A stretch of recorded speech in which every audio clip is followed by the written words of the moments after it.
Je suis très heureux de vous retrouver pour notre 5e saison. Notre invité principal ce soir, c'est Michel Serres de l'Académie française. Michel Serres, bonsoir. Bonsoir. Quelle forme, hein? Vous avez eu 80 ans le 1er septembre. Vous ne les faites pas du tout, hein? On vous donnerait, je sais pas moi, 78. C'est ça. Non, 79, allons. Alors, à l'Académie française, il n'y a toujours que 4 femmes. Hein. Ça suffit pour vous faire à manger et pour faire le ménage? On n'est pas si machiste que ça, quand même. Ouais. En P1, nous serons tous les deux. Nous parlerons de vous, de vos origines, de votre parcours, de votre look, chauve, cheveux blancs, ce qui vous a directement conduit à la philosophie, évidemment. Alors, nous parlerons aussi de votre dernier ouvrage, Biogé. En P2, nous accueillerons 2 nouveaux invités pour commenter avec nous l'actualité de la semaine. Éric Ciotti, député et président du Conseil général des Alpes-Maritimes, le monsieur sécurité de l'UMP. Les Gréments, vous avez vos papiers? Ouais, faites gaffe ce soir, hein, ça va pas rigoler pour vous, Julien. Toujours en P2, nous recevrons Yvan Le Bolloc pour son CD Fier et susceptible. Avec son groupe Ma guitare s'appelle Revient. Alors Yvan Le Bolloc, je sais pas ce qu'il a, est toujours dans son trip gitan. Il a fini par appeler ses gosses Joby et Joba, franchement. En P3, après le zapping et Guillon, nous accueillerons notre invité du samedi 20h ce soir, Cécile Lacouture, qui est policière. Putain, les Gréments, c'est pas votre soir. Hein. On planque tous nos boulettes, les mecs, ce soir. Voilà, l'émission s'appelle Salut les Terriens et le groupe Les Gréments de Fortune.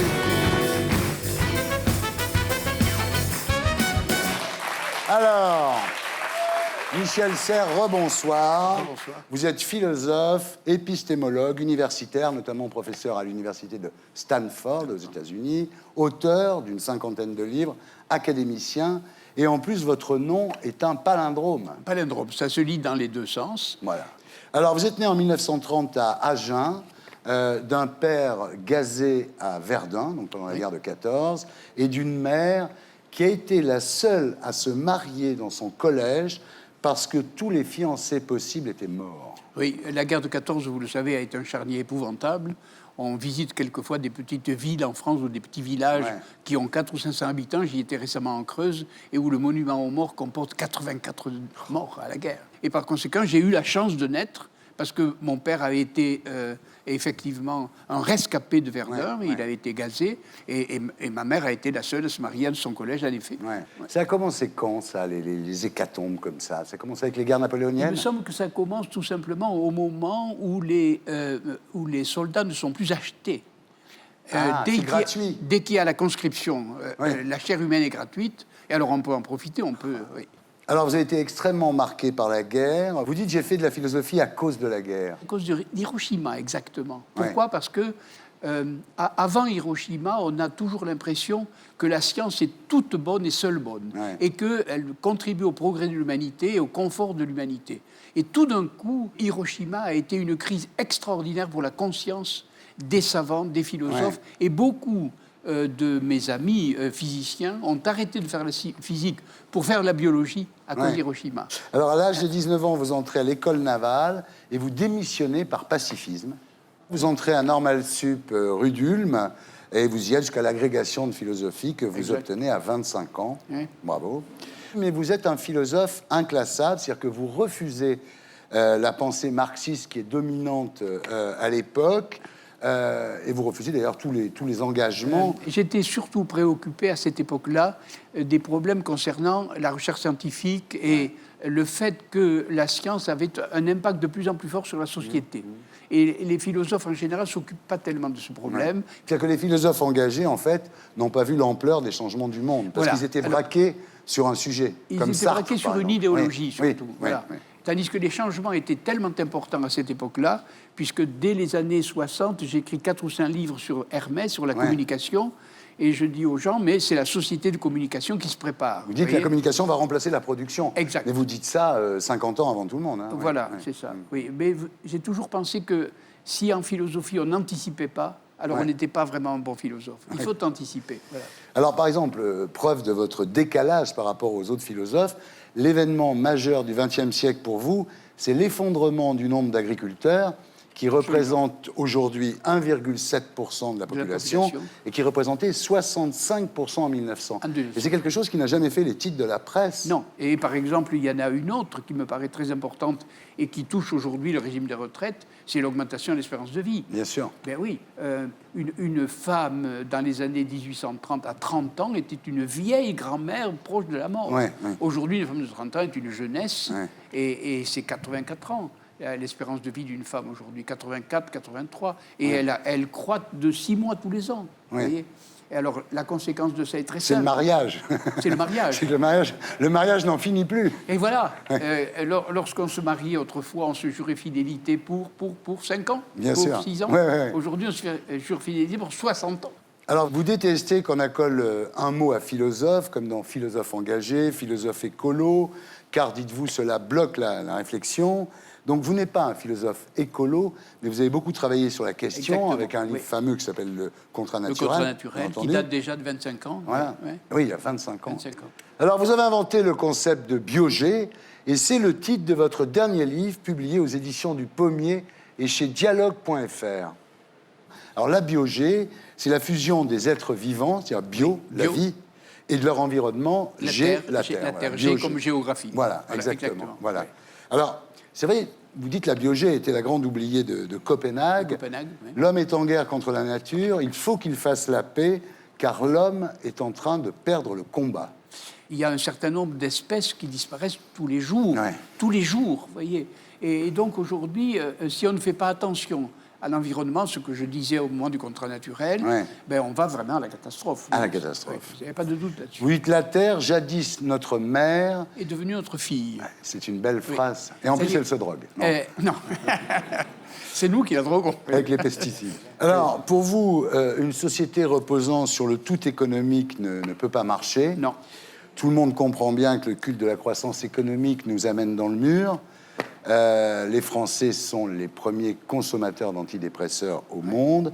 Le progrès ne nous rend pas heureux. Alors comment arrêter ce train fou? Comment arrêter cette absurdité? C'est comme quand on fume des cigarettes. On sait qu'on va être malade, mais on en fume quand même. Voilà. Oui, mais à un certain moment, il faut bien s'arrêter de fumer. Il n'y a pas de doute là-dessus. Oui. Ah ouais. Oui. Vous savez, je devrais m'arrêter. Vous parlez à un ancien fumeur. Alors? Moi, je me suis arrêté. Et à quel âge?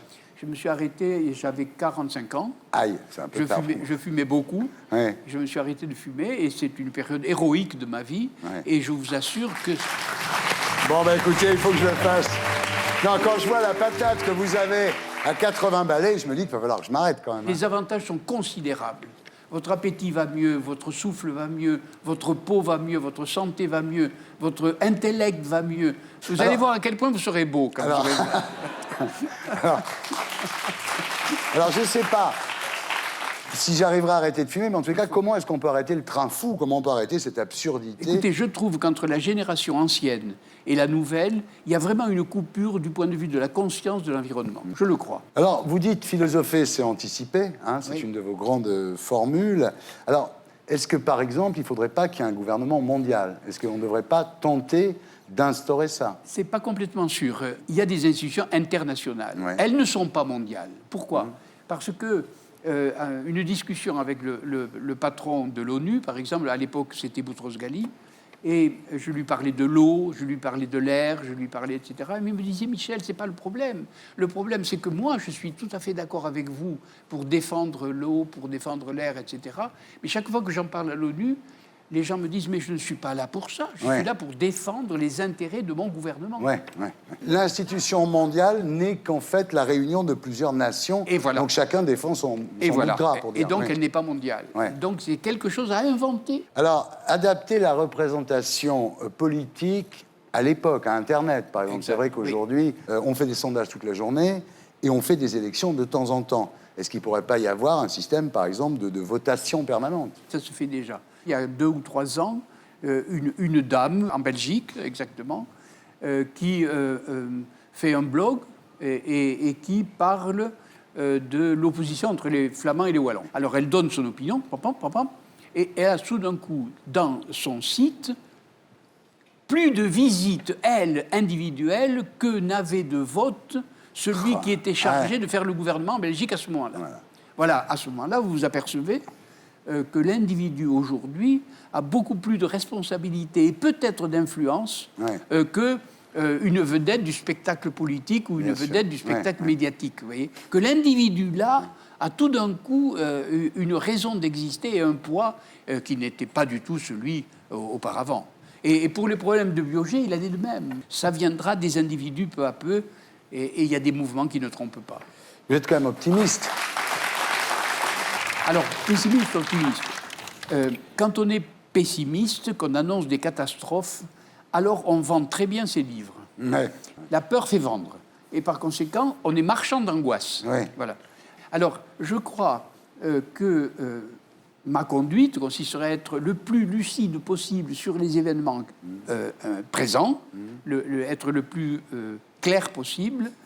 Et puis, j'ai des enfants, j'ai des petits-enfants, j'ai des étudiants, il faut bien travailler pour eux. Et vous croyez qu'annoncer des catastrophes, ça suffit pour travailler? Non, je suis plutôt un optimiste de combat. Voilà. Très bien. C'est ça. Merci, c'est passionnant. Merci beaucoup. Nous sommes toujours en compagnie de Michel Serres. Et nous accueillons Éric Ciotti, bonsoir. Bonsoir. Et Yvan Le Bolloc. Alors, Éric Ciotti, vous êtes député UMP des Alpes-Maritimes, président du Conseil général des Alpes-Maritimes, et vous êtes le monsieur sécurité de l'UMP. Voilà. Alors, est-ce que je peux vous appeler Éric de Nice? Oui. Et Raik de Nice? Ouais, ça je peux, d'accord. Le surf, c'est pas ma spécialité. D'accord. Mais vous êtes la nouvelle star de l'UMP, celui dont tout le monde parle. Vous êtes le dur, quand même. Hein. C'est vrai qu'à côté de vous, Brice Hortefeux, c'est un peu Gandhi, quand même, non? Alors, vous avez déclaré, en 18 mois, je suis devenu député et président du Conseil général. C'est un parcours rapide. J'ai beaucoup de chance. Quelquefois, il faut une vingtaine d'années pour arriver là. Ouais, j'ai eu le privilège de pouvoir gravir les échelons très vite. Mais plus on monte vite, plus on peut redescendre vite. Donc, il faut faire gaffe. Là, vous êtes chez Ardisson, déjà. Il faut faire gaffe. Alors, vous êtes né en 1965 à Nice, fils d'un menuisier niçois et d'une institutrice de Saint-Martin de Vésubie.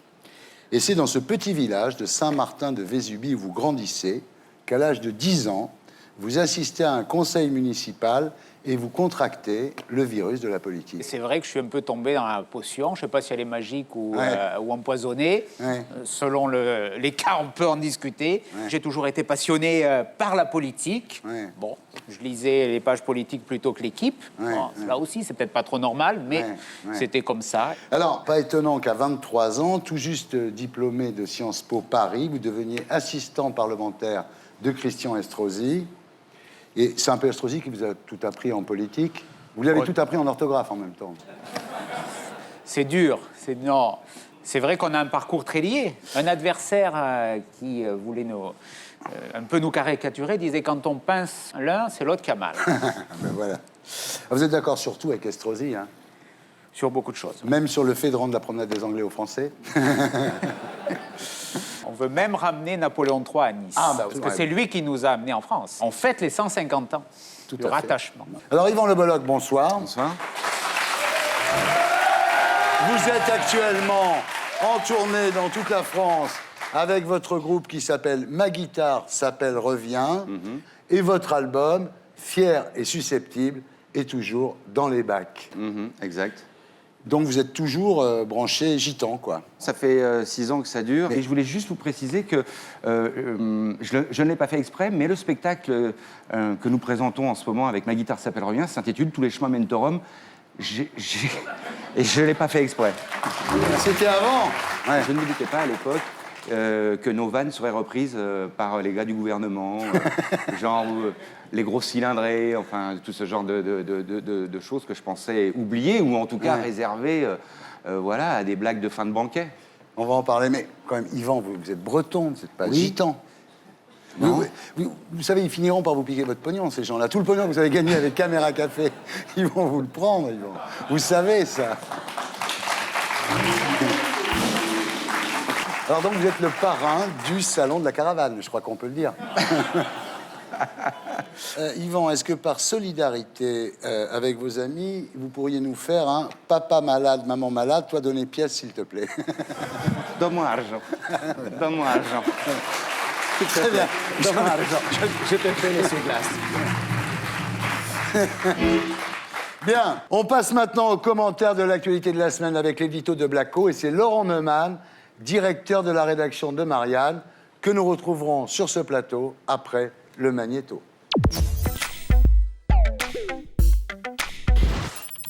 Pauvre Nicolas, des fois, il fait vraiment de la peine. À peine élu, il fait lire la lettre de Guy Moquet dans les écoles.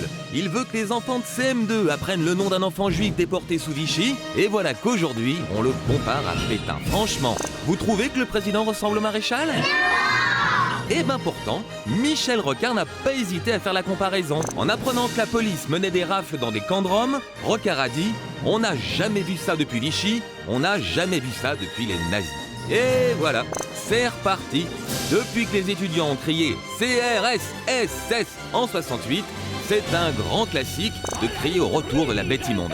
Déjà en 96, les défenseurs des sans-papiers comparaient l'évacuation d'église Saint-Bernard à la rafle du Veldiv. Mais ce qui est nouveau, c'est que maintenant, la droite aussi se met à voir des nazis partout. À l'UMP, on accuse Edoui Plenel, le directeur de Mediapart, d'utiliser des méthodes fascistes. Bah tiens, c'est vrai ça, avec sa petite moustache là. Il vous ferait pas penser à quelqu'un d'autre, Edoui Plenel? Voilà, c'était l'édito de Blacko, mise en image de Julien Grappe. Laurent Neumann, bonsoir. Bonsoir. Alors, Laurent, en plein mois d'août, Marianne, dont vous êtes directeur de la rédaction, titrait « Sarkozy, le voyou de la République ». Et Éric Ciotti, ici présent, répliquait dans le Figaro « Marianne a gravi un échelon de plus dans l'outrance. Tout cela à des fins commerciales. Ce n'est plus un journal aujourd'hui, pas même un tract. » Oui, c'est drôle d'ailleurs parce qu'il n'est pas le seul, Éric Ciotti, il le sait. Vous auriez pu citer Nadine Morano et beaucoup d'autres, Frédéric Lefebvre dans la majorité. Ce qui est intéressant, c'est que ceux que cette une est censée avoir choqués sont ceux qui profèrent les termes les plus insultants contre l'ensemble de la presse. C'est-à-dire que c'est ceux qui nous traitent de fascistes qui se trouvent choqués par l'emploi du mot voyou. Pourquoi on a employé le mot voyou à la une du journal? C'est pour une raison très simple, c'est que cette affaire de Rome, la mise sous les feux de l'actualité tout à coup de ces expulsions de camps, alors que ce n'était pas l'actualité, alors qu'il est vrai que le gouvernement était englué dans des tas d'affaires, qu'il les plombe, etc. Tout à coup, on met ça sur le devant de la scène. Pourquoi? Pour parler d'autre chose, pour flatter les bas instincts, pour instrumentaliser un sujet qui devrait être traité avec humanité. Eh ben, ça s'appelle comment, sinon des méthodes de voyous? Bien. Éric Ciotti. Oui, c'est outrancier. Ouais. Un président de la République, voyou, le président de la République, il a été élu par 19 millions de Français. Où ne respecte-t-il pas les lois de la République? Nulle part. Donc c'est choquant, parce qu'insulter le président de la République, c'est quelque part insulter la France. Michel, qu'on traite le président de la République de voyou de la République? Je n'ai pas de commentaire sur cette question. Non. Alors, Éric Ciotti, vous êtes donc le monsieur sécurité de l'UMP, l'un des plus fidèles supporters de ce qu'on appelle l'esprit de Grenoble. Alors, avant de passer aux actes, commençons par la philosophie de votre action. Pour vous, dans le domaine de la sécurité, la meilleure prévention, c'est la crainte de la sanction. Il faut donc réhabiliter la discipline, l'autorité, celle des parents, celle de la loi. En gros, c'est ça. Il faut les deux. Ouais. Je crois qu'il faut les deux. Il faut beaucoup de prévention, d'accompagnement, mais il faut aussi la crainte de la sanction. Je crois que dans notre société, la nature humaine est ainsi faite parce qu'un gamin qui ne respecte pas la règle dans la famille, l'autorité parentale, Platon disait ça conduit à la tyrannie. Ouais. S'il ne respecte pas le maître, c'est pareil. Après, il est soumis à la loi de la rue. Donc pour vous, en fait, ce qu'il faut maintenant, c'est en finir avec ce laxisme hérité de 68. 68, c'est la liberté, bien sûr. C'est pour beaucoup, dans l'imaginaire collectif, un moment de joie. Mais il y a eu une dérive sur l'esprit de 68. 68, ça a un peu sapé l'école de Jules Ferry. Finalement, il y a eu une scission, les plus faibles n'en ont pas profité. Le mérite républicain, il a moins fonctionné aujourd'hui. On le voit bien dans toutes les études, ceux qui sont de classe sociale, qui ne sont pas favorisés, arrivent moins aux études beaucoup supérieures. moins, bien sûr. 68, c'est un peu ça aussi. Alors, donc on a vu un peu la philosophie, effectivement. Alors, passons aux mesures. Supprimer les allocations familiales aux parents en cas d'absentéisme des enfants. Les Alors, suspendre. Enfin, en même temps, si les délinquants ne vont pas en cours, ça fait baisser l'insécurité dans les lycées, vous me direz, mais bon. C'est ce que certains m'ont dit. Ouais. Mais c'est une mesure surtout pour protéger un gamin. Ouais. C'est ce qu'on propose. L'inspecteur d'académie donne un avertissement après 3 demi-journées d'absence dans un mois. Ouais. Si le gamin revient pas à l'école, il y a une suspension des allocs. Ouais. Et s'il revient, on les reverse. Ouais. Donc c'est un système Mais est-ce qu'ils incitatif. touchent ceux qu'ils n'ont pas touchés à ce moment-là? Oui, Ah ouais. absolument. On reverse. Ah Donc ouais. c'est pour ça que c'est un système équilibré. Autre de vos idées, 2 ans de prison pour les parents d'enfants mineurs délinquants qui ne respectent pas les décisions du juge. Qui ne respecte pas le plan que va édicter le juge. C'est un plan avec des obligations et des interdictions pour l'enfant délinquant récidiviste. Vous savez, 60 000 enfants délinquants en 1980, 230 000 l'année dernière. Donc je propose quelque chose de concret, un plan d'aide qui va quelque part servir de feuille de route pour que ce gamin, il retrouve un chemin normal. Et les parents doivent être dans la boucle. Ça ne peut pas être que la société. Et si vous mettez les parents en prison, les enfants délinquants, ils feront ce qu'ils voudront. Non, pendant mais que je les veux parents pas. seront en prison. Je ne veux pas mettre les parents en prison. Ce que je propose, je ne sais pas ici qui est marié, mais quand on se marie, le maire lit un article du Code civil qui dit qu'il y a une autorité parentale et que les parents doivent la sécurité, la moralité, l'éducation à leurs enfants. C'est normal. Eh bien, vous savez ce qui sanctionne cet article? C'est un autre article du Code pénal qui prévoit 2 ans de prison, 30 000 € d'amende. Ça existe depuis 50 ans. Ça existait sous Rocard, ça existait sous Mitterrand, ça existait sous tous les gouvernements. Vous avez été regarder la jurisprudence pour savoir dans quel cas c'est appliqué? Très peu. Très Voilà, peu. et pourquoi? Parce que ça ne s'applique Donc, pas ça du veut tout dire- à ce que vous êtes en train de Ce que décrire. ça veut dire, c'est que vous, quand vous dites les parents vont aller en prison, c'est de la caricature. Les juges auront un outil. Pourquoi s'interdire de sanctionner un cas très grave? Des parents démissionnaires, des parents qui auraient mis en danger leur enfant. C'est au juge d'apprécier. On est dans un pays de droit, on n'est pas dans un pays où c'est les journalistes qui disent ce qu'il faut faire ou pas faire. Ce que je vois, c'est que Monsieur Sarkozy, il s'occupe de sécurité depuis 8 ans. Grosso modo, c'est ça. Il a été ministre de l'Intérieur, aujourd'hui il est président de la République. Et son dada à lui, c'est la sécurité. C'est la traha, c'est le coup de bâton, voilà, c'est vrai, c'est beaucoup la répression et assez peu la prévention. Et je me dis que dans n'importe quelle entreprise privée aujourd'hui, un mec, ça fait 8 ans qu'il est aux fraises, il serait déjà parti, il aurait été licencié. La vérité, c'est qu'en réalité, le sujet sur lequel on croyait Nicolas Sarkozy le plus compétent, le plus efficace et le plus crédible, sur ce sujet-là, c'est un fiasco. Le problème de l'insécurité est un problème réel et vous ne prendrez jamais mon journal en situation de laxisme sur ces questions-là, jamais. Simplement, il faut mettre les actes en conformité avec les paroles. Moi, j'ai l'impression que dès qu'il y a un fait divers terrible, il y a une nouvelle loi, il y a Sarkozy qui arrive, bon, il convoque les journalistes et là, il dit « Ouh là là, là, vraiment, ça va chier. Alors lui, on va prendre sa mère, ses meubles, sa bagnole, on va tout brûler. » Mais Et cette idée de faire trancher les mains des jeunes voleurs de portables, vous en êtes où? Mais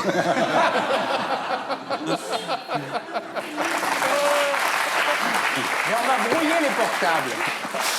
Il y a un système qui va brouiller complètement non, moi, les portables. Michel, je ne peux pas vous laisser comme ça. Je veux dire, je sais que ça vous intéresse, mais je ne comprends pas. Vous trouvez ça, que c'est un débat trop petit pour vous?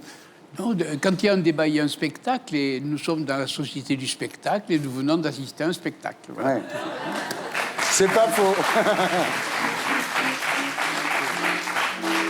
C'est pas faux. Maintenant, Bon, sur, alors. sur la violence, Oui. je voudrais quand même dire un Mais je petit vous en mot. prie. Il se trouve que je suis un peu plus âgé que les gens qui viennent de débattre. Et j'ai assisté à la guerre, et il y avait combien à la Seconde Guerre mondiale? 100 millions de morts. Ouais. Vous trouvez que notre société est violente? Alors, donc Éric, il y a vous, on a vu déjà, c'est laborieux, mais on y arrive. Mais vous n'êtes pas tout seul. Alors, il y a Estrosi. Lui, Estrosi veut sanctionner les maires qui ne mettent pas assez de caméras de surveillance dans leur ville. Il y a Mariani. Alors, lui, il veut la déchéance de la nationalité française pour les criminels français depuis moins de 10 ans. Voilà. Il faut voir si c'est fasciste, parce que ça existait sous Mitterrand. Hein. Et attribution automatique de la nationalité portugaise. Ça, c'est ce qu'il y a de plus. Alors, il y a Lucas. Je ne connais pas Lucas. C'est mon voisin. De Ah, lui, Nice. il veut la peine de mort pour les crimes sexuels et l'abrogation de la loi sur l'enseignement de la colonisation. Alors, il y a un gang de Niçois, comme ça. Non, mais ça veut dire quoi? Ça veut dire qu'il faut être un peu FN là-bas pour gagner les élections, quoi. Non, sûrement pas. Non. Moi, je suis républicain, je suis gaulliste. Je crois qu'il faut être pragmatique. Il faut quand même dire une chose, c'est que tous les gens de droite ne sont pas comme monsieur. Et d'ailleurs, il y a quelques jours, c'était mercredi, les sénateurs ont retoqué des amendements dans cette fameuse loi parce qu'ils trouvaient ça insupportable. Pas des sénateurs de gauche, Ouais. des sénateurs de droite et du centre. Effectivement, des gens comme Juppé, comme Raffarin. Raffarin parle de dérive droitière de l'UMP. Il y a une espèce de sursaut moral par rapport à ça. Et c'est vrai que Larcher, au Sénat, vous suit pas du tout, et que la loi Lopsi 2, c'est quand même fait drôlement retoquer, là, non? La loi elle sera votée. Il y a quelques dispositions qui ont été rejetées. Je le regrette, notamment les 30 ans pour les meurtriers de policiers. Qui peut être contre cette disposition? La sécurité, c'est ni de droite ni de gauche, et sûrement pas d'extrême droite. Je crois que les Français ont élu Nicolas Sarkozy. 19 millions d'électeurs, c'est pas rien. Ah ben, il a gagné, oui, ça c'est sûr. Oui, C'est ça. pas rien, mais avec un score massif. Et beaucoup ont souhaité, en votant pour lui, qu'il y ait des réponses très concrètes. C'est ce qu'on fait. Quand vous dites que Sarkozy, c'est le président de tous les Français, non. Non. C'est pas le président oui. des gens du voyage ni des gitans qui pourtant sont français. Ah bah Parce oui. qu'avec ce qu'ils ont pris cet été, croyez-moi, j'ai pas l'impression qu'il les a défendus. Le problème, en fait, c'est que cette critique ne se limite pas à la gauche française. L'ONU s'est émue sur les Roms, le pape s'est ému sur les Roms. Michel Serres a déclaré « Nous sommes tous des Roms », donc il y a une espèce de prise de conscience quand même du sort qui était réservé à ces gens-là, pourquoi eux en plein été. Peut-être que Sarkozy, Hortefeux, vous, Estrosi, peut-être que vous en faites un peu trop et qu'on a atteint un seuil, c'est-à-dire que les Français, finalement, ne sont pas si xénophobes que ça. C'est un peu ce qu'on voit dans les sondages. Moi, je ne sais pas où est la vérité, parce qu'au mois de juin, on disait Sarkozy, il n'en fait pas assez. Le bilan sur la sécurité, il est moyen. Mais là, on dit il en fait trop. Donc, quelque part, c'est qu'on doit être dans l'équilibre. Non, mais il faut Mais pas c'est vrai que cet été, il y a eu une demande des Français qui ont demandé à Nicolas Bah, il y a eu Sarkozy quand même- expulser Bah, des camps de Roms, c'est ce qu'il nous faut. Bah, Attendez, mais qu'est-ce que vous Il y racontez? a eu quand même deux choses très graves cet C'est été. pas sérieux ce que vous racontez. Grenoble, on tire sur des policiers, il y a des actions de représailles. Mais C'est quand même très pas grave. banal. Mais c'est très grave. Saint-Élian, une mairie. Mais une qui est mairie ministre de l'Intérieur? Une mairie qui est prise Mais d'assaut. qui est le ministre de l'Intérieur? Il y a un problème à un endroit, On vous y répondez répond. par les Roms. Non, on n'y répond Quel pas. rapport? On n'y répond Mais quel pas rapport par les entre les Roms. deux? On n'y répond pas par les Roms, vous le savez. Quel rapport entre les deux? On vous mettra pas d'accord. Donc là, on est en pleine société du spectacle. Voilà. La preuve, c'est que le public rit, applaudit, et c'est le spectacle absolu, quoi. Excusez-moi, monsieur Serres, mais là où c'est pas tout à fait du spectacle, c'est que moi, je travaille avec des gitans et des gens du voyage. Mais moi aussi, je les connais. Et je peux vous dire que pour eux, c'est fini la kermesse. C'est-à-dire que aujourd'hui, quand ils rentrent dans un établissement public, quand ils rentrent dans un supermarché, quand ils rentrent dans une station essence, ils sentent que le regard des gens a changé sur eux. Et ce que vous avez fait pendant l'été, vous avez fait reculer les choses de 20 ans en arrière. Tous les travailleurs sociaux qui travaillent avec les gens du voyage, qui font de l'alphabétisation, qui vont dans les campements avec des camionnettes, les médecins du monde qui s'occupent de ces gens-là pour les soigner, etc. Tout ce qui a été fait pour, y compris mon boulot et celui de plein d'autres, pour essayer de faire en sorte, comment dirais-je, qu'on s'apprécie. Oui, d'intégrer. Laissez-moi terminer, s'il vous plaît. Qu'on s'apprécie les uns les autres. Que ces gens-là sont français au même titre que vous, que vous et moi. Ils sont français. Et que aujourd'hui, avec les déclarations de M. Sarkozy, il y a des problèmes avec certains gens du voyage, en mélangeant volontairement les Roms avec les gens du voyage, alors que les Roms viennent de Hongrie et de Bulgarie, qu'ils sont traités comme des moins que rien chez eux, En Roumanie. et qu'aujourd'hui, C'est là le scandale. C'est là le laissez-moi scandale. terminer, On est d'accord. et qu'ils viennent ici pour grappiller quelques ronds, à faire les pare-brises, etc., qui vivent dans les égouts sous les ponts d'autoroute. Vous avez fait ce premier amalgame, et ça, c'est terrible. Ça, c'est terrible. C'est insupportable. Ça, on n'est pas dans la société du spectacle, là. Je suis désolé. Laisse répondre Ciotti. Non. là où je suis d'accord avec vous, j'ai lu, ça m'arrive de lire l'Humanité, j'ai vu une interview de vous avec votre guitariste qui disait lui-même, je crois qu'il est d'origine Il est gitan, ouais. et il disait lui-même, il y en a qui ont dépassé les bornes, il y a des problèmes qui sont liés à la détresse et qui conduisent à la prostitution, à la délinquance. C'est vrai? Tout à fait. Je l'ai bien lu. Donc moi, ce que je dis aujourd'hui, ces populations, elles sont précarisées. On parle des Roms, là. Hein. C'est pas normal. Oui, on parle des Roms. D'accord. Moi, je dis aujourd'hui, un truc qui m'a choqué, c'est en Bulgarie, j'ai vu que dans un village, ils ont érigé un mur pour séparer les Roumains des Roms.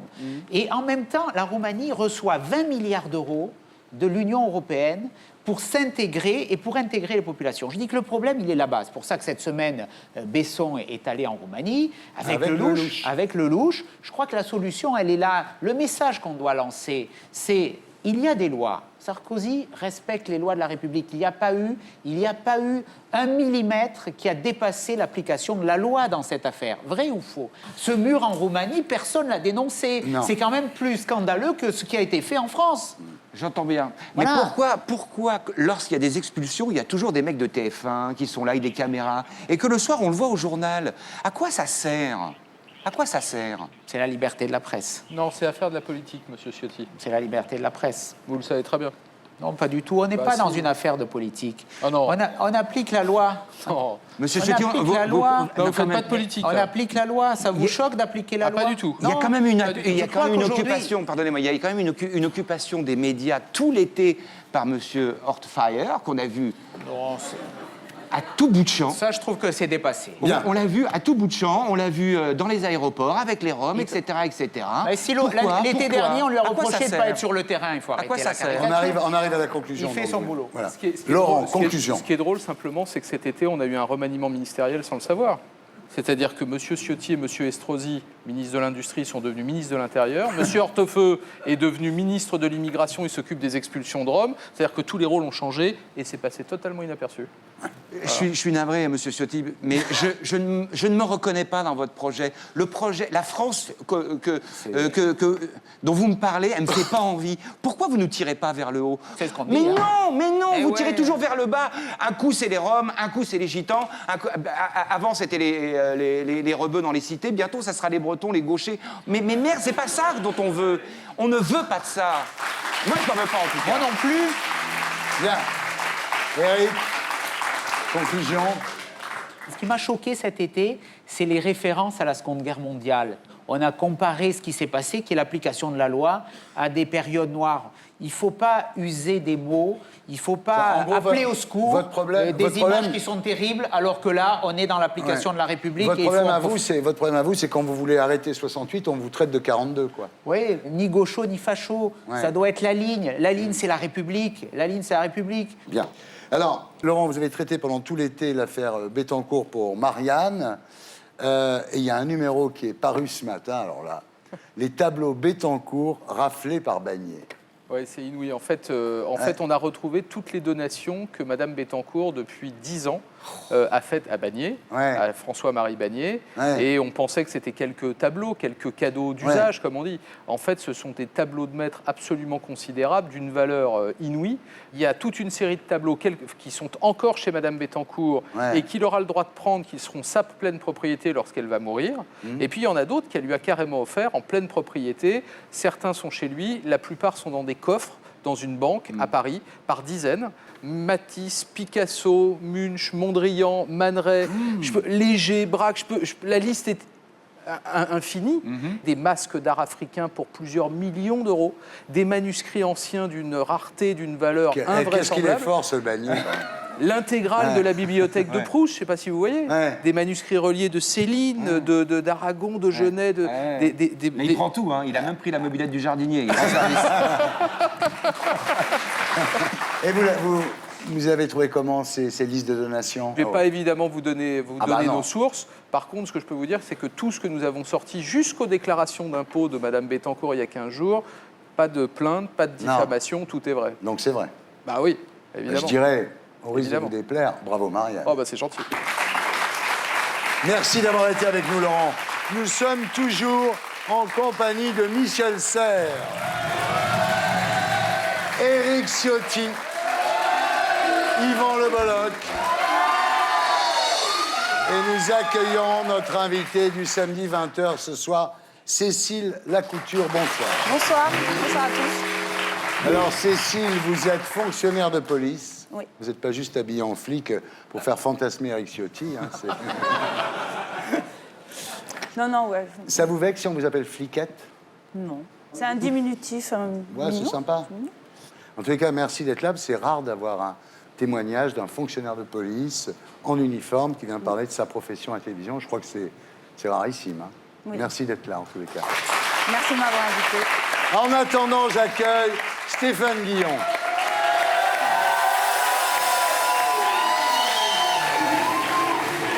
Stéphane Guillon, qui a l'honneur cette semaine du Wall Street Journal, une pleine page. Qu'est-ce qui se passe? Mais me rendre hommage parce que je me suis fait virer de France Inter. C'est incroyable. Grâce à Nicolas Sarkozy. Voilà. Et comme ils aiment beaucoup le président là-bas, Ouais. qui est très populaire, Ouais. ils ont fait une pleine page. À vous, Stéphane, pour la semaine de Guillon.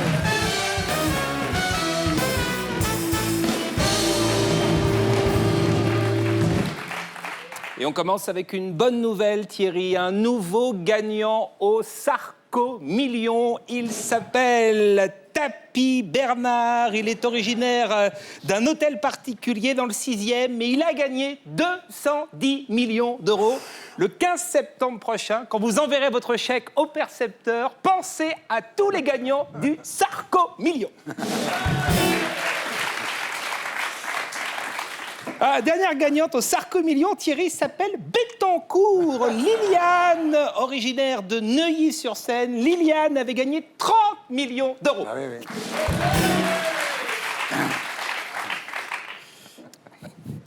oui.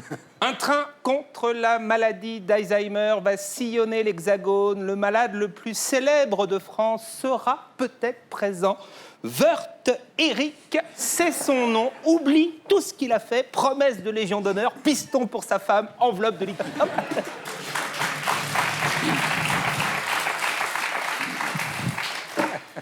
Une chaîne allemande propose 2 millions d'euros à Zaya pour participer à une télé-réalité.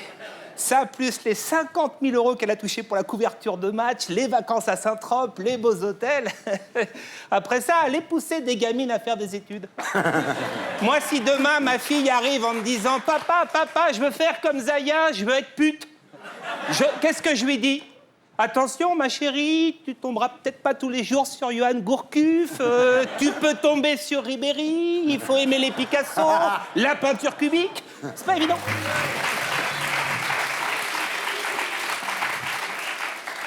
Un professeur de lycée a changé de sexe pendant l'été. À la rentrée, Vincent était devenu Martine. Est-ce qu'on peut voir une photo de Martine? Ah oui.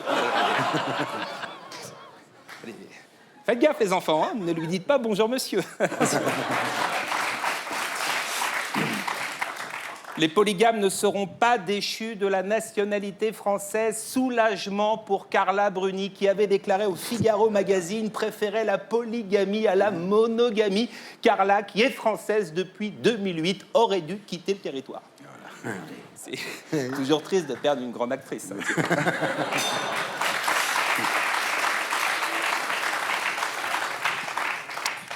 Johan, un jeune footballeur évoluant en division d'honneur, s'est vu refuser sa licence pour homosexualité. Bah oui, Johan, mais bon, faut que tu joues mieux. Division d'honneur, c'est pas terrible. Mais surtout, fais-toi des filles, des putes, des putes. Regarde Ribéry, s'est tapé une pute avec son beau-frère, il a eu sa licence. Donc, Johan, plus d'entraînement, on mouille le maillot et tu te fais des putes. Le foot, c'est pas un sport de tarlouse.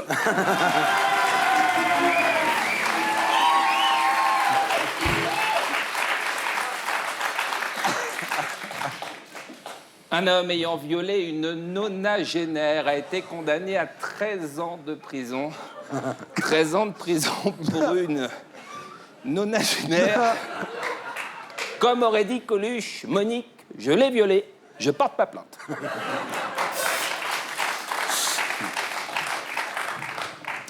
Le rédacteur en chef de l'édition indonésienne de Playboy, condamné à 2 ans de prison pour indécence. Pourtant, le magazine ne comportait aucune photo de femme nue. Alors, est-ce qu'on peut voir la couverture du Playboy? Oh putain. Oh, la salope. La salope. Il mérite 2 ans de tôle, le directeur de Playboy.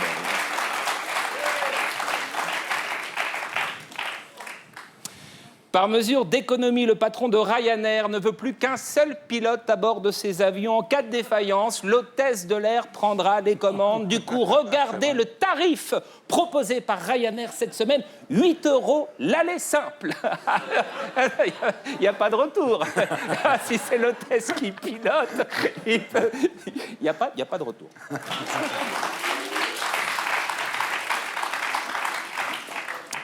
Nice. Nice serait la ville la plus sûre de France. Une police municipale suréquipée. Et pourtant, regardez cette photo. Malgré les centaines de caméras de surveillance, les policiers ne voient pas l'énorme qui passe sous leurs yeux. Monsieur Estrosi, le risque zéro n'existe pas.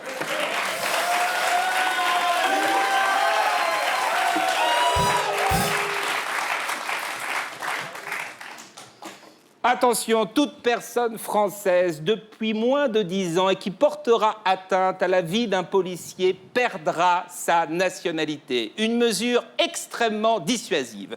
Je vous présente Momo. Momo est d'origine malienne, il avait l'intention de braquer une banque, tout était prêt, le plan, les armes, l'itinéraire, et là, Momo s'est aperçu qu'il était français depuis 9 ans et 6 mois. Oh là là. Qu'est-ce que vous avez décidé, Momo, à ce moment-là? Ah ben moi, je vais remettre mon hold-up au printemps prochain. Au printemps prochain, c'est ce qu'il faut faire. On n'est pas à 6 mois près. Alors si vous aussi, chez vous, vous avez l'intention de braquer une banque, faites comme Momo, vérifiez votre état civil. C'est quand même bête de perdre sa nationalité pour quelques semaines ou quelques mois. Momo, à la semaine prochaine. Voilà, c'était Stéphane Guillon. Je vous retrouverai ici la semaine prochaine. Et d'ici là, sur canalplus.fr. Voilà, on passe maintenant à notre invité du samedi 20h.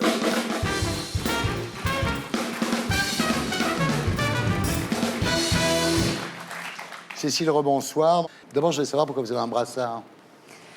Bien, en fait, comme vous le savez peut-être, on a un de nos collègues, Nicolas, qui est décédé en fonction à Melun ces derniers jours. Il a sauté dans la Seine pour sauver un monsieur qui s'était lui-même jeté dans la Seine et il est décédé. Et c'est en l'honneur de mes autres collègues, Jean-Serge, Patrice, qui sont décédés également cette année.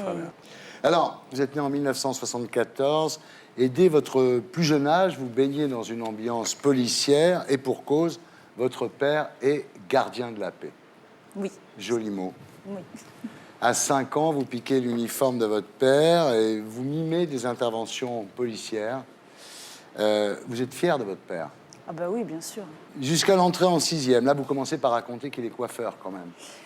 Oui, oui, parce que être enfant de flic, c'est pas évident, quand même. Alors, ce qui vous donne le virus, effectivement, c'est que vous adorez que votre père vous raconte ses nuits policières, ses enquêtes, ses courses-poursuites. Tout ça vous passionne. Mais malgré votre échec au bac, Cécile, vous attendez 26 ans pour passer le concours qui vous permettra de devenir gardien de la paix. Oui, tout à fait. Oui, en fait, ça n'a pas été une vocation de suite. Alors, vous allez à l'école de police à Fos-sur-Mer. Alors, c'est à 700 km de chez vous, ce qui fait que vous faites 700 km tous les dimanches après-midi pour y aller, et 700 km tous les vendredis pour revenir. Ouais. C'est le papa qui s'occupe de Clément, qui lui donne les biberons. Vous ne voyez pas grandir votre enfant? Je le souhaite à personne, ça. Ouais. Quand vous voyez votre petit bout de chou qui est dans son trotteur et qui voit votre gros sac sur la table de la cuisine et qui pleure, qui fait « Maman, maman, maman », vous n'avez pas envie. Et j'ai vraiment essuyé quelques larmes, effectivement, tous les dimanches après-midi, quand je partais. Il s'accroche à la valise, quoi. Oui, tout à fait. Alors, à la sortie de l'école, vous êtes nommé à Montgeron, dans l'Essonne. C'est vrai qu'au début, pour amadouer les jeunes, vous mettiez votre képi à l'envers. Alors là, vous découvrez la violence au quotidien, toutes les choses qui ne s'apprennent pas à l'école. Déjà, quand vous arrivez dans une cité sensible, On vous jette des pierres, on vous jette des briques. Ah oui. D'ailleurs, c'est une des premières choses que l'on apprend quand on rentre dans une cité. On ne regarde pas ses chaussures, on regarde toujours en haut. Ouais. Parce que le danger vient souvent d'en haut. Alors ça peut aller de l'œuf jusqu'à la machine à laver ou la baignoire. Baignoire. Ouais. Et jamais de micro-ondes. On les récupère dans ces C'est ce que j'allais vous dire. au commissariat. Alors, quand vous arrivez dans la cité, en fait, c'est souvent des différends familiaux, des disputes de couple. Et là, vous vous faites insulter, vous faites menacer, vous faites cracher dessus. Oui, oui, c'est notre quotidien, oui. Mon père m'a toujours dit, Cécile, fais attention. Quand on insulte ou quand on te crache dessus, c'est pas Cécile qu'on insulte, c'est pas sur toi qu'on crache. Ouais. C'est sur l'uniforme, c'est sur le policier. Ouais. Et j'essaie effectivement de faire abstraction de ce genre de choses, mais c'est vraiment pas évident. Alors ça, vous dites, c'était le bon temps, parce qu'aujourd'hui, ce que vous redoutez le plus, c'est les tirs à balles réelles, quoi. Ils n'ont plus peur de tuer un flic, c'est fini, ça. Ils n'ont pas peur de nous tirer dessus, alors qu'on est père, mère de famille. Ils n'ont pas peur de nous tuer. Ouais. Vous savez, Thierry, ce qu'on dit chez nous, on dit que le policier qui a fait le meilleur boulot dans sa journée, c'est celui qui rentre entier chez lui le soir. Et ça, c'est clair, parce que c'est tous les jours, Thierry. C'est tous les jours qu'on prend des cailloux. J'ai un collègue de la BAC qui vient me voir un jour, il me dit, il avait son bébé dans les bras. Et le collègue, c'est une armoire à glace, vraiment, le mec, vous vous dites, il a peur de rien, quoi. Il avait son bébé dans les bras, et il était là, et il le tenait, et il le touchait, et il l'embrassait, d'un air de dire, je suis vivant. Et il me disait, Cécile, tu t'imagines, hier soir, il est passé à ça, le pavé, à ça de ma tête, il est passé le pavé. Et il était là, il touchait son bébé. Mais quand vous voyez ça, les gens ne s'imaginent pas ça. Non. Les gens ne s'imaginent pas. On dit, oui, une voiture de police s'est fait caillasser. Mais on ne s'imagine pas que dedans, il y a des flics. Il y a des pères et des mères de famille à l'intérieur de la voiture. Donc on casse une voiture s'ils veulent, mais qu'on ne nous touche pas. Mais comment vous expliquez qu'aujourd'hui, on n'ait plus peur de tuer un flic? C'est quand même grave, quoi. Qu'est-ce que vous voulez que je vous dise? Je ne sais pas. Je ne peux pas vous répondre, j'en sais rien. Ouais. Alors, vous connaissiez Jean-Serge Nérin, policier assassiné par le commando de l'ETA à Damary-Lélis, à 2 ans de la retraite. Ouais. Vous aviez bu dans sa tasse quelques jours avant. C'était sa tasse de café fétiche. Et les collègues, ils prêtent sa tasse de café, c'est impressionnant. Ouais. Et quelques jours après, alors que j'étais en train de préparer à manger à mes enfants, je reçois un coup de fil. Vite, Cécile, il faut venir au commissariat de Damary, il y a eu quelque chose de dramatique. Bien évidemment, j'ai tout lâché, je suis partie. Et là, j'ai vu mes collègues effondrés, parce qu'on avait tué Jean-Serge. Jean-Serge qui était vraiment un élément important du commissariat de Damary-Lélis. Ouais. Et quand on sait ce qui s'est passé à ce moment-là, ce que mes collègues qui sont restés ont vécu, et ce qu'en échange on leur a donné, je m'explique. Mes collègues auraient pu se faire massacrer au même titre que Jean-Serge. Il y a un mec qui a tiré dans le tas, Jean-Serge s'est pris une balle, il y a une petite fliquette qui a tenu en respect un des tueurs, quoi. Qui a été interpellé, d'ailleurs. Mes autres collègues qui sont allés chercher le corps de Jean-Serge pour lui prodiguer les premiers soins, qui devaient en même temps se protéger des balles, c'était des rafales qu'on leur tirait. Mais c'est le western, quoi. Ah oui, c'est le western. J'ai mon collègue, la balle, une des balles lui est passée à là. Ouais. Lui a frôlé. Et quand nous, on a demandé à ce qu'au moins les titulaires aient le grade de brigadier pour être reconnus en tant que victimes, que l'administration nous répond « Ah, ils n'ont pas été blessés, ils n'ont pas le droit au grade supérieur. » Ce qui est terrible à dire, c'est que tout ça pour 1 700 € par mois. Ouais. Et une vie de couple qui fait naufrage, évidemment, à cause des horaires, à cause de la violence que vous rapportez à la maison, parce qu'on ne peut pas vivre ça toute la journée. Et le soir, voilà, quand on rentre à la maison, on trimballe ça avec soi, j'imagine. On essaie de faire abstraction, mais il y a des choses qui, des fois, sont tellement lourdes. Moi, en l'occurrence, un jour, j'étais aux plaintes et je prenais une plainte d'une jeune femme qui s'était fait dégrader son véhicule. Puis la jeune femme, on discute et elle me dit « Ouais, de toute façon, moi, ma vie, c'est une vie de merde, il m'arrive que des galères. » Alors, je dis « Ah bon, qu'est-ce qui vous arrive ?» Et j'ai voulu... Et je sentais qu'il y avait quelque chose. Je sentais. Et au bout d'un moment, je lui dis « Mais vous allez le sortir ? Sortez-le, ce que vous avez. Elle s'effondre littéralement. Elle me dit, j'ai été violée par mon frère pendant 11 ans. J'étais la 2e personne à qui elle parlait de ça. Waouh, vous prenez ça dans la tête, il faut... D'accord. On va se calmer, racontez-moi. Donc, toute une psychologie à avoir, bien évidemment. Et elle me raconte, et ça lui fait du bien. Et on se donne rendez-vous le lendemain pour en reparler, peut-être déposer plainte si elle le souhaite. Et moi, je rentre chez moi avec 2 heures de retard et je me fais pourrir parce que j'ai 2 heures de retard. Ouais. Et c'est ce jour-là que vous décidez de quitter votre conjoint, le père de votre enfant, quoi. Voilà. Parce que c'est plus possible, en fait. Non. Ouais. Alors, c'est pas facile non plus pour les enfants. Il y a quelques années, au moment de Noël, votre enfant qui vous dit « Maman, regarde le papa sapin et le bébé sapin. » Et vous lui dites « La maman sapin, elle est où ?»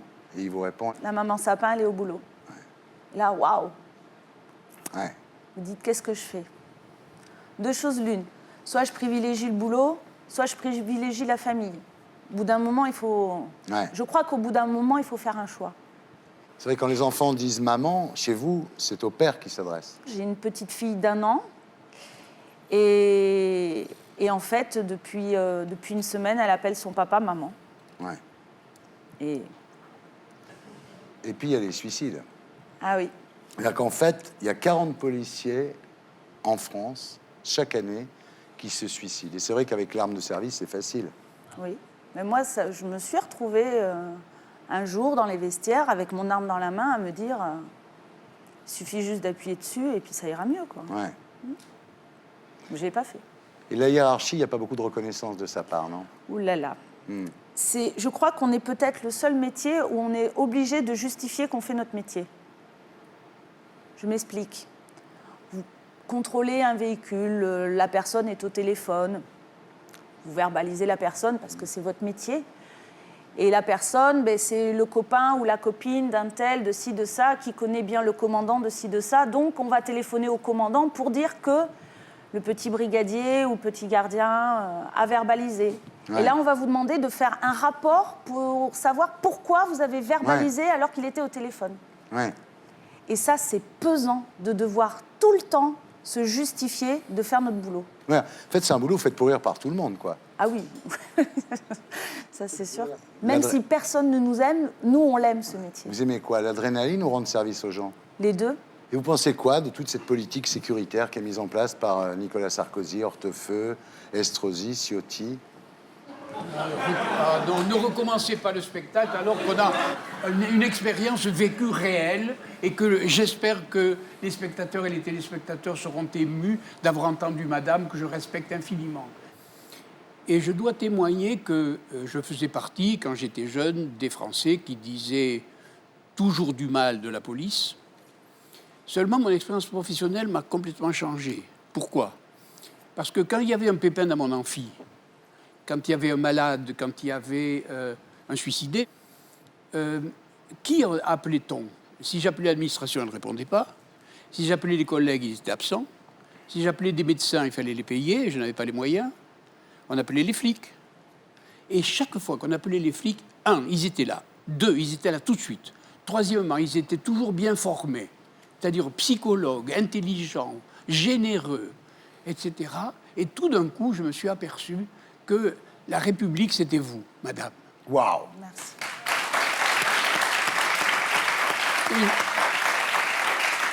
Un jour, pour des raisons très spécifiques, j'ai enfoncé la porte d'une étudiante et je me suis aperçu qu'elle s'était suicidée.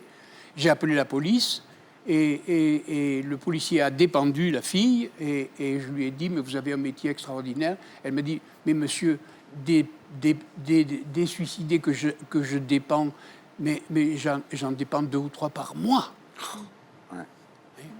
Par conséquent, le respect que j'ai pour votre métier est infini. Merci. Nous connaissons des civilisations que nous admirons beaucoup qui n'avaient pas de police. Par exemple, la Grèce antique, que nous admirons pour sa philosophie, pour ses sciences, pour son art, etc. Ils n'avaient pas de police. Et vous savez comment ça marchait, l'ordre public? Par dénonciation. C'est-à-dire par la haine réciproque que se donnaient les voisins les uns envers les autres. Et l'instauration institutionnelle de la police a fait cesser C'est dénonciation SCN. Vous voyez. Et par conséquent, l'arrivée de la police a été, deuxièmement, théoriquement et historiquement, l'advenue de la démocratie. Voilà, ben merci à tous en tous les cas. C'était Salut les Terriens avec Michel Serres pour Biogé aux éditions Le Pommier et éditions du dialogue.fr. Éric Ciotti, député et président du Conseil général des Alpes-Maritimes. Yvan Le Bolloc pour son coffret et sa tournée en France. Laurent Neumann, directeur de la rédaction de Marianne, et Cécile Lacouture. Voilà. Merci. Merci à tous ceux qui m'ont aidé à faire cette émission. Je vous laisse avec le SAV des émissions et groland.com. Pour les abonnés de Canal, à 20h45, la musicale présentée par Emma Decaune avec Eminem et les Scissor Sisters. On se retrouve la semaine prochaine. Et d'ici là, sur canalplus.fr, salut les terriens.